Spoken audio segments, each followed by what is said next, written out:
Easy వేలో prawns biryani ఎలా చేయాలో చూద్దాం. ప్రాన్స్ తీసుకొని మిడిల్లో కట్ చేసుకొని కొంచెం దానిలో ఉన్న నరం తీసివేసి క్లీన్ చేసుకుందాం. అలాగే అన్ని ప్రాన్స్ క్లీన్ చేసుకొని 3 టైమ్స్ నీట్గా కడుక్కొని పక్కన పెట్టుకున్న తర్వాత రైస్ కడిగి నానబెట్టుకుందాం. ఇప్పుడు 2 టొమాటోస్ 2 ఆనియన్స్ కట్ చేసుకొని పక్కన పెట్టుకుందాం.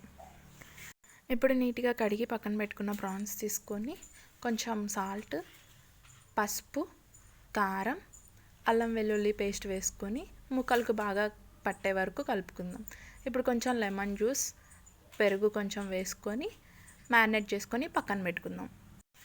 ఇప్పుడు ప్యాన్ పెట్టుకొని ఆయిల్ వేసుకొని అల్లం వెల్లుల్లి paste, onions, curry leaves, spices వేసుకొని 2 మినిట్స్ ఫ్రై చేద్దాం. ఫ్రై చేసిన తర్వాత టమాటా ముక్కలు కూడా వేసుకొని మ్యారినేట్ చేసి పక్కన పెట్టుకున్న ప్రాన్స్ కూడా వేసేసుకొని 2 మినిట్స్ బాగా కలుపుతూ ఫ్రై చేసుకుందాం. ఇప్పుడు మూత పెట్టి 10 మినిట్స్ ఉడకనిద్దాం. ఉడికిన తర్వాత గార్నిష్ కోసం కొన్ని ప్రాన్స్ తీసుకొని పక్కన పెట్టుకుందాం. మిగిలిన దానిలో నానబెట్టుకున్న రైస్ వేసుకొని 2 మినిట్స్ ఫ్లేవర్ మొత్తం రైస్కు పట్టేలాగా కలుపుకుందాం.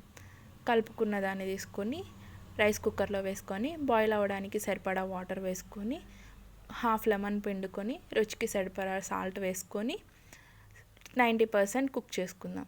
కుక్ అయిన తర్వాత గార్నిష్ కోసం పెట్టుకున్న ప్రాన్స్ తీసుకొని వేసుకుందాం. కొంచెం మళ్ళీ లెమన్ పిండుకొని మూత పెట్టుకొని దమ్ పెట్టుకుందాం. After 5 minutes tasty prawns biryani ready.